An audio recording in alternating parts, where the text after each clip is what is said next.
सिया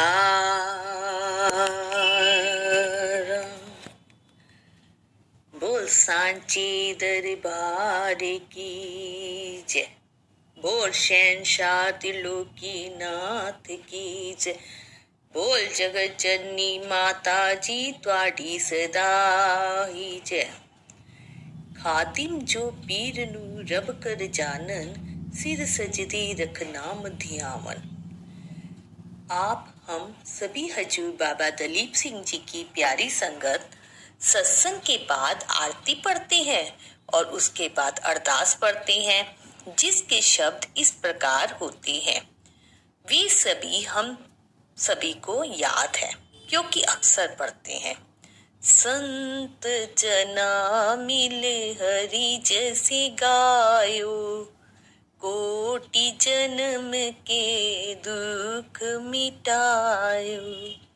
ग्रंथ साहब के ये शब्द कितने कीमती और प्यारे हैं, वो इस साखी से आप सभी के सामने आ जाएंगे।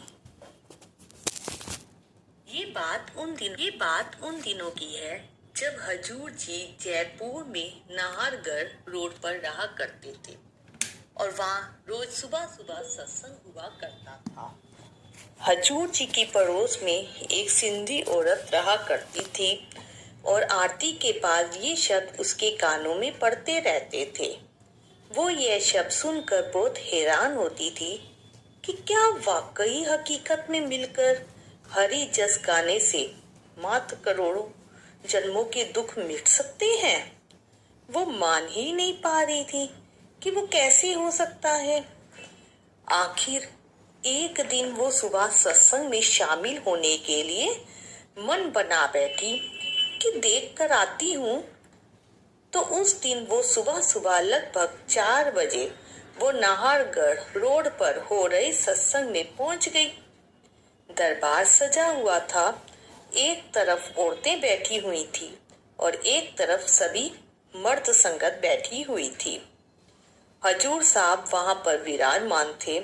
उस औरत ने अपने आप को हजूर जी से लगभग छुपाते हुए प्रवेश किया। हजूर साहब जी ने भी जाहिर नहीं होने दिया। वो औरत भी औरतों के बीच में जाकर बैठ गई।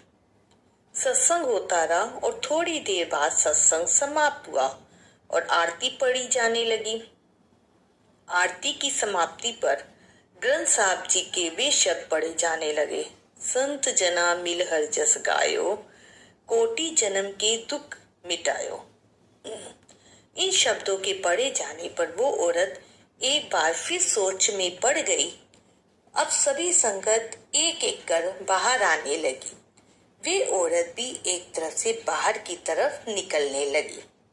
तभी अंतर्यामी घटघटवासी सर्वशक्तिमान हजूर बाबा दलीप सिंह जी ने उस औरत को बाहर जाने से मना करते हुए एक तरफ बैठने को कहा। थोड़ी देर में ही सभी संगत चली गई। अब हजूर जी ने उस औरत को सामने बुलाकर कहा, क्यों बेटा, तेरे मन में ग्रंथ साहब के इन शब्दों को लेकर बड़े सवाल हैं। इस बात को तुम मान ही नहीं पा रही हो कि सबके साथ मिलकर सत्संग करने से करोड़ों जन्मों के दुख क्या वाकई खत्म हो सकते हैं। तुम्हारे इन्हीं सवालों के जवाब के लिए ही मैंने तुम्हें रोक लिया है। हजूर जी इस अंतर्यामिता पर वो हक्की बक्की रह गई। अरे वाह, ये तो वाकई अंतर्यामी है। मेरे मन की बात जान गए। मैंने तो किसी को नहीं बताया था। इन्हें किस तरह मालूम पड़ गया। मेरे तो पति भी बाहर यूके गए हुए हैं। घर में किसी भी सदस्य को मेरे ये विचार मालूम ही नहीं है। इधर हजूर जी उसे फरमा रहे हैं, तुम ये समय, तारीख, दिन सब नोट कर लो ताकि तुम्हें इस बात का मुकम्मल यकीन हो जाए। इस समय तुम्हारे पति जी जो यूके गए हुए हैं, उन्होंने कल जो खाना खाया था उसमें से कोई खाना सांस की नली में चला गया था। बड़ी कोशिश की लेकिन वो बाहर नहीं निकला। उन्हें हॉस्पिटल में भर्ती किया गया है और वहाँ उनका ऑपरेशन करने की पूरी तैयारी हो गई है।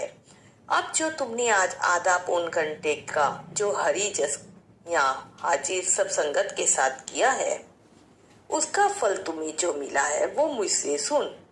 वहाँ मौजूद सभी डॉक्टरों में से एक ने यह कहा कि हालांकि ऑपरेशन की सभी तैयारी तो हो चुकी है, मेरी राय मानकर आप सब एक बार उन्हें ये दवाई देकर देख लीजिए। इस दवाई से उन्हें बहुत जोर से छींकें आ जाएंगी और वो अटका हुआ खाना निकल जाएगा। उस डॉक्टर की बात मानकर वो दवाई दी गई है और तुम्हारे पति को बहुत जोर की छींक आ गई, जिसके कारण वो बाहर निकल आया है और तुम्हारे पति का ऑपरेशन होते होते रह गया है। यह फल केवल आज के सत्संग में हरी जस गाने का तुम्हें मिला है। अब ये बताने की कोई जरूरत ही नहीं रह जाती कि वही हुआ जैसे हजूर जी ने बताया था। समय दिन वार सब वही था जो हजूर जी की हर बात में छुपे हुए इतने राज हैं कि हम अल्प बुद्धि ह्यूमन नादान समझ कर ही नहीं समझ पाते। केवल हजूर जी के वचनों पर यकीन कर उन वचनों को हुक्म मानकर अमल करने की जरूरत है। इस तरह हमारे बाबा दलीप सिंह जी ने एक बार सत्संग में आने का ये फल उस औरत को दिया। इसीलिए संगत जी, हम सभी को अपने बाबा जी पर विश्वास रखना चाहिए। वो हर समय हर जगह हमारे साथ हैं। संगत जी, साखी सुनाने में कोई गलती हो गई हो तो माफ कीजिएगा। बोल सांची दरबार की जय।